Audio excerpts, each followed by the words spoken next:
Welcome to quick revision 360 online classes. Science and టెక్నాలజీకి సంబంధించిన అంశాలలో భాగంగా డిఆర్డిఓకి సంబంధించిన అంశాలు తెలుసుకుంటూ ఉన్నాం. ఈ వీడియోలో మనము రక్షణ రంగంలో అత్యంత కీలకమైనటువంటి క్షిపణులకు సంబంధించినటువంటి ప్రాథమిక అంశాలు తెలుసుకునే ప్రయత్నం చేద్దాం.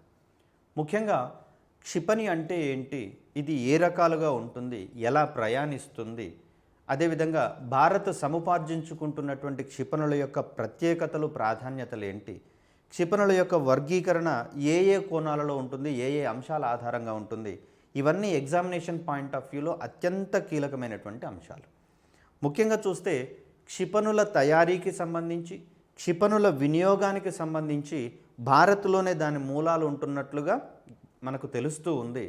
దీన్ని 1792లో శ్రీరంగపట్నం యుద్ధం సందర్భంగా టిప్పు సుల్తాన్ వీటిని తయారు చేశాడని, వాటిని వాడి బ్రిటిష్ వారికి వ్యతిరేకంగా జరిగినటువంటి యుద్ధంలో విజయాన్ని సాధించాడని చెప్పేసి మనకు చరిత్రలో తెలుస్తూ ఉంది. ఈ విజయాన్ని ప్రేరణగా తీసుకొని నాసా వారి యొక్క ఆడిటోరియంలో ఈ చిత్రానికి సంబంధించినటువంటి పోర్ట్రైట్ ఏదైతే ఉందో దాన్ని వారి యొక్క ఆడిటోరియంలో ఉంచినట్లుగా మనకు తెలుస్తూ ఉంది.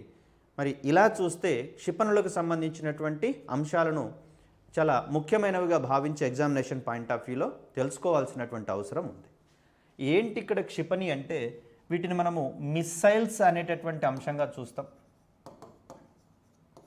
సో ఇక్కడ కొంత ఫిజికల్ సైన్స్, ప్యూర్ సైన్స్కి సంబంధించినటువంటి బేసిక్స్ని కొంత తెలుసుకునేటటువంటి ప్రయత్నం చేద్దాం. ఇక్కడ వాస్తవానికి చెప్పాలి అంటే విసరబడినటువంటి ఏ వస్తువు అయినా సరే అది ఒక రకంగా క్షిపణి మాదిరిగానే ప్రయాణిస్తుంది. ఇక్కడ విసరబడినటువంటి ఏ వస్తువునైనా సరే ఫిజిక్స్ పరిభాషలో, సైన్స్ పరిభాషలో దీన్ని ప్రక్షేపకము అనేటటువంటి పదంతో చెప్తాం. ప్రక్షేపకము, దీన్ని ప్రొజెక్టైల్ అంటాం. సో ఏంటి ప్రక్షేపకము అంటే, భూమికి కొంత కోణంతో విసరబడినటువంటి వస్తువు. భూమికి కొంత కోణంతో విసరబడినటువంటి వస్తువు. ఇలా విసరబడినటువంటి వస్తువు ఎలా ప్రయాణిస్తుంది అంటే, ఇది ఏ అనే ప్రాంతం నుంచి ఒక వస్తువును విసిరేసినప్పుడు పరావలయ మార్గంలో ప్రయాణిస్తుంది. కొంతకాలం తర్వాత బి అనేటటువంటి ప్రాంతాన్ని లేదా బి అనేటటువంటి బిందువుకు చేరుకుంది అనుకుందాం. ఇక్కడ ఈ మార్గాన్ని మనము పరావలయ మార్గం అంటాం. Parabolic path. Parabolic path. So ఈ పరావలయ మార్గంలో ప్రయాణిస్తుంది. విసరబడినటువంటి, అంటే భూమికి కొంత కోణంతో విసరబడినటువంటి ఏ వస్తువు అయినా సరే ఇదే మార్గంలో ప్రయాణించేటటువంటి అవకాశం ఉంది. సో ఆ కోణంలో కనుక గమనిస్తే క్షిపణులను కూడా మనం ఒక రకమైనటువంటి ప్రక్షేపకాలుగానే పేర్కొనాల్సి ఉంటుంది. దీన్ని కూడా మనము లాంచర్ల సహాయంతో భూమికి కొంత కోణంలో విసిరేటటువంటి ప్రయత్నం చేస్తాం. ఇక్కడ ఉన్నటువంటి శతఘ్నిని కూడా చూడండి, భూమికి కొంత కోణంలో ఇది విసిరేటటువంటి క్రమంలో ఇక్కడ క్షిపణులు పరావలయ మార్గంలో ప్రయాణిస్తూ ఉన్నాయి. కాబట్టి ఇలా ప్రయాణించేటటువంటి ఏ వస్తువునైనా సరే మనం ప్రక్షేపకం అంటాము. ఇక్కడ ఏ అనేటటువంటి బిందువు నుంచి మొదలై బి అనేటటువంటి బిందువు దగ్గరికి ప్రయాణించింది కాబట్టి ఏ మరియు బిల మధ్య ఉన్నటువంటి ఈ కనిష్ట దూరం ఏదైతే ఉందో, మనము ఈ పరావలయ మార్గం యొక్క పొడవుని పరిగణించడం లేదు. ఏ బిల మధ్య ఉండేటటువంటి ఈ కనిష్ట దూరం ఏదైతే ఉందో దీన్ని ఆ ప్రక్షేపకం ప్రయాణించినటువంటి పరిధిగా చెప్తాం. దీన్ని ఇంగ్లీష్లో అయితే రేంజ్ అంటాం. వాస్తవానికి మ్యాథమెటికల్ పరిభాషలో రేంజ్ అంటే వ్యాప్తి అనేటటువంటి అర్థం ఉంది. కానీ ఇక్కడ క్షిపణులకు సంబంధించి అది ప్రయాణించినటువంటి కనిష్ట దూరం ఏదైతే ఉందో ఈ కనిష్ట దూరాన్ని మనము పరిధిగా పేర్కొనాల్సి వస్తుంది.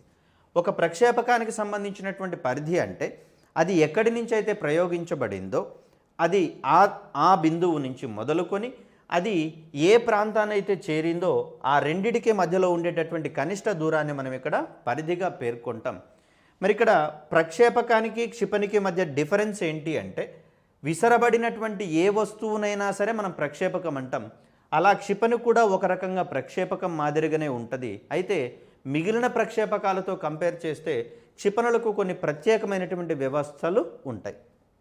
ఇప్పుడు ప్రక్షేపకాలకు కొన్ని ఉదాహరణలు కనుక మనం గమనిస్తే, క్రికెట్ బ్యాట్కి తగిలిన బంతి ఏదైతే ఉందో, బ్యాట్కి తగిలినటువంటి బంతి, ఇది కూడా మనకు గాలిలో పైకి లేస్తుంది కాబట్టి ప్రక్షేపకం మాదిరిగానే ప్రయాణిస్తూ ఉంటుంది. అలాగే విల్లు అంటే బాణంలో ఒక బాణం పుల్లని ఉంచి దాన్ని సాగదీసి వదిలినటువంటి సందర్భంగా దాని యొక్క వేగం శూన్యమయ్యేంత వరకు ఆ బాణం అనేది, శరం అనేది, యారో అనేది సరళ రేఖా మార్గంలో, రుజుమార్గంలో ప్రయాణిస్తుంది.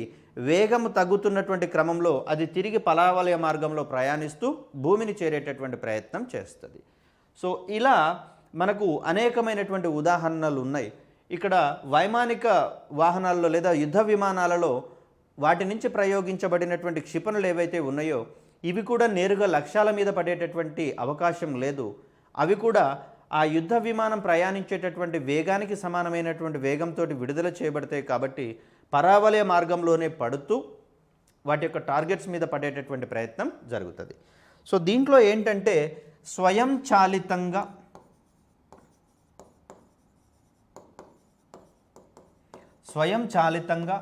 ప్రక్షేపకం మాదిరిగా ప్రయాణిస్తూ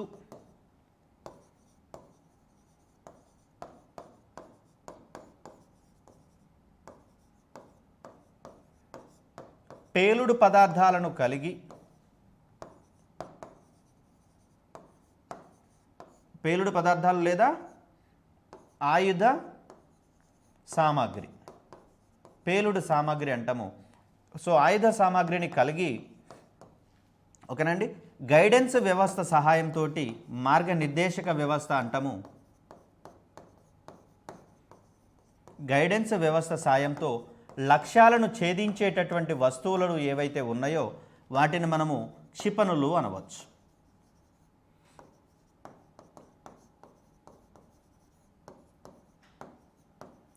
సో మనకు ప్రక్షేపకాన్ని కనుక గమనిస్తే దాన్ని కొంత కోణంతో కొంత బలాన్ని ప్రయోగించి విసురుతాం కాబట్టి బలము 0 అయ్యేంత వరకు అది ప్రయాణిస్తూనే ఉంటుంది. కానీ క్షిపణి విషయానికి వచ్చేసరికల్లా అది ప్రయోగించిన సమయంలో ఎంత బలంతో అయితే విడుదల చేస్తామో ఆ బలం శూన్యమైన తర్వాత తక్కువ దూరంలోనే పడిపోయేందుకు అవకాశం ఉంటుంది భూమి మీద. కాబట్టి అలా పడిపోకుండా ఉండడం కోసం దాంట్లోనే ఒక ఇంజన్ని అమరుస్తాము, ఇంధనాన్ని అమరుస్తాము. ఆ ఇంధనాల యొక్క ఆ వ్యవస్థలో ముందు భాగంలో పేలుడు పదార్థాన్ని ఉంచేటటువంటి ప్రయత్నం చేస్తాము. అలా స్వయంచాలితంగా ప్రక్షేపకం మాదిరిగా ప్రయాణిస్తుంది. అదేవిధంగా పేలుడు పదార్థాలను కలిగి ఉండి ప్రత్యేకమైనటువంటి గైడెన్స్ వ్యవస్థల సహాయంతో లక్ష్యాల వైపుకి ప్రయాణిస్తూ వాటిని ఛేదించేటటువంటి ఆయుధ వ్యవస్థలను మనం ఇక్కడ క్షిపణులుగా పేర్కొంటూ ఉంటాం. సో ఇక్కడ మనం గమనించవచ్చు, ఇక్కడున్నటువంటి దీన్ని మనము వార్ హెడ్ అనేటటువంటి పదంగా చెప్తాం. దీంట్లోనే పేలుడు పదార్థాలు ఉండవచ్చు,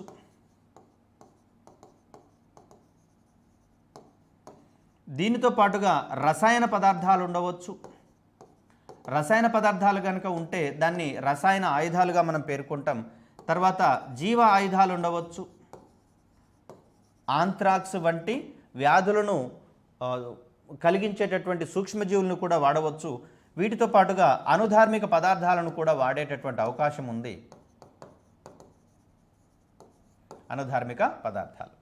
సో ఇలా పేలుడు పదార్థాలు, రసాయన పదార్థాలు, జీవ ఆయుధాలు మరియు అనుధార్మిక పదార్థాలు ఇవన్నీ కూడా క్షిపణి ముందు భాగంలో ఉన్నటువంటి వార్హెడ్ అనేటటువంటి పరికరంలో అమర్చడం అనేది జరుగుతుంది. సో దీంట్లో మనకు ఫస్ట్ స్టేజ్లో ఉన్నటువంటి మోటార్గా మనం ఇక్కడ చూస్తాము.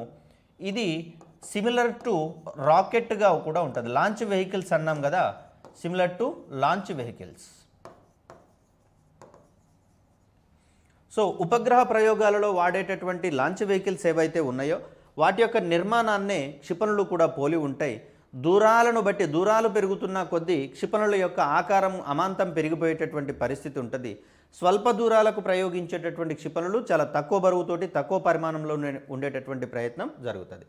సో ఇక్కడ ఉన్నటువంటి ఈ నాజిల్ ఏదైతే ఉందో ఈ నాజిల్ గుండా ఈ ఇంజన్లో ఉన్నటువంటి ఇంధనాలు మండినప్పుడు వాయువులు వెలువడుతూ ఉంటాయి. ఇలా వాయువులు వెలువడేటటువంటి క్రమంలో న్యూటన్స్ థర్డ్ లా ఆధారంగా వాయువులు ఈ దిశలో ప్రయాణిస్తూ ఉంటే అది మనకు సంబంధించినటువంటి క్షిపణిని ముందుకు నెట్టేటటువంటి ప్రయత్నం చేస్తుంది. సో ఇక్కడ మన అవసరాన్ని బట్టి ఇది single staged rocket, single staged missile అని, డబల్ స్టేజ్డ్ మిస్సైల్స్ అని, అంటే 2 దశలలో ప్రయాణించేటటువంటి మిస్సైల్స్,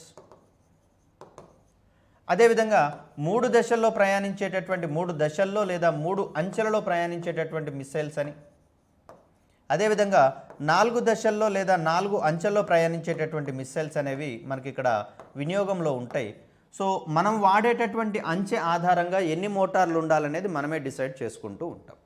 సో ఇక్కడ మనకి పిక్చర్లో కనిపిస్తూ ఉన్నది సింగిల్ స్టేజ్డ్ కాదు, ఇది ట్రిపుల్ స్టేజ్డ్ మోటార్లు అనేవి ఇక్కడ మనకు కనిపిస్తూ ఉన్నాయి. కాబట్టి ఇవి మరికొంత సింగిల్ స్టేజ్డ్తో కంపేర్ చేస్తే మరిన్ని సుదూరాలకు ప్రయాణించగలిగేటటువంటి అవకాశం ఉన్న మిస్సైల్గా మనకి ఇక్కడ కనిపిస్తూ ఉంటుంది. ఇక్కడ ఇవి రెండు కూడా స్టేజ్ టు స్టేజ్ మధ్యలో ఉండేటటువంటి అమరికని సెపరేషన్ చేసేటటువంటి వ్యవస్థలుగా మనకు కనిపిస్తూ ఉన్నాయి. సో ఇక్కడ పేలుడు పదార్థం ఉంది. ప్రతి దశలోని మోటార్లలో ఇంధనాన్ని కూడా వినియోగిస్తూ ఉంటాం. లాంచ్ వెహికల్లో వాడేటటువంటి ఇంధనాన్ని ఇక్కడ కూడా వినియోగించేటటువంటి ప్రయత్నం చేస్తాం. ఇక్కడ ఉన్నటువంటి గైడెన్స్ సిస్టమ్ ద్వారా, మిసైల్ గైడెన్స్ సిస్టమ్ ద్వారా, రాడార్ల వంటి ప్రత్యేకమైనటువంటి ఎలక్ట్రానిక్ వ్యవస్థల ద్వారా అది లక్ష్యాలను నిరంతరం గమనించుకుంటూ వాటి వైపుకి ప్రయాణిస్తూ వాటి మీద పడి వాటిని నాశనం చేసేటటువంటి ప్రయత్నం చేస్తాయి. ఈ సందర్భంగా భూమి యొక్క గురుత్వాకర్షణ శక్తి కొంత వాటికి ఉపయోగపడుతూ ఉండగా ఈ వార్హెడ్లో అమర్చబడినటువంటి పేలుడు పదార్థాలు ఏవైతే ఉన్నాయో వీటి యొక్క పేలుడు ధాటికి కూడా లక్ష్యాలు నాశనమయ్యేటటువంటి అవకాశం ఉంది. సో అలా చూస్తే మనకి ఇక్కడ మిస్సైల్లోని భాగాలను కనుక గమనిస్తే ఇంజిన్ ఉంటుంది, దాంట్లో పేలుడు పదార్థాలు ఉంటాయి. దీన్నే మనము చోదక విభాగంగా మనం చెప్తాము. అంటే ప్రయాణించగల స్వతంత్రంగా ప్రయాణించగలిగేటటువంటి అవకాశాలు దీనివల్ల మనకు మిస్సైల్కు కలుగుతుంది. దీని తర్వాత మిస్సైల్ గైడెన్స్ సిస్టమ్ అనేది ఉంటుంది. దీనికోసము శాటిలైట్లను వినియోగించేటటువంటి అవకాశం ఉంది. లేజర్ వంటి లైట్ల ద్వారా దానికి మార్గనిర్దేశం చేసేటటువంటి అవకాశం ఉంది. రేడియో సిగ్నల్స్ ద్వారా మార్గనిర్దేశం చేసేటటువంటి అవకాశం ఉంది. రిమోట్ సహాయంతో వీటిని ఆపరేట్ చేయగలిగేటటువంటి అవకాశం ఉంది. ఇలా వీలైనన్ని మార్గాల ద్వారా దానికి అవసరమైనటువంటి గైడెన్స్ని ఇస్తూ లక్ష్యం వైపుకి దాన్ని ప్రయాణింపచేస్తూ దాన్ని నాశనం చేసేటటువంటి ప్రయత్నం చేస్తూ ఉంటాం. సో ఇక్కడ రకాలను బట్టి కనుక మనం గమనిస్తే గ్లైడర్ బాంబులని, వీటిని యుద్ధ విమానాల నుంచి ప్రయోగించేటటువంటి ప్రయత్నం చేస్తాం. అదేవిధంగా క్షిపణులకు సంబంధించి కనుక గమనిస్తే యుద్ధ క్షేత్రాలలో పరిధిలో మాత్రమే ఉండేటటువంటి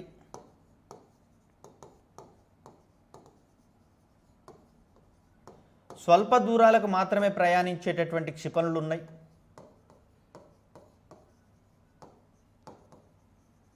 వీటికి బదులుగా ఇవి కేవలము సింగిల్ స్టేజ్డ్ మిస్సైల్స్గా కనిపిస్తూ ఉంటాయి. అంటే ఏక అంచెలో ప్రయాణించేటటువంటి మిస్సైల్స్గా ఇవి మనకు కనిపిస్తూ ఉంటాయి. వీటికి బదులుగా సుదూరాలకు ప్రయాణించేటటువంటి క్షిపణులు కూడా మనం డిజైన్ చేసుకున్నాం.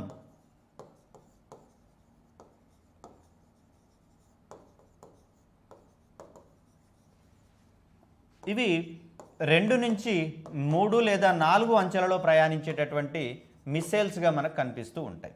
అంచెలు పెరుగుతూ ఉన్న కొద్దీ గుర్తుపెట్టుకోండి, క్షిపణుల యొక్క రేంజ్ లేదా పరిధి అనేది పెరుగుతూ పోతూ ఉంటుంది.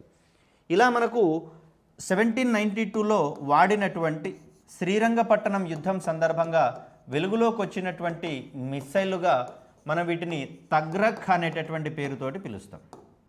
వీటిని వాడింది టిప్పు సుల్తాన్ సైన్యం.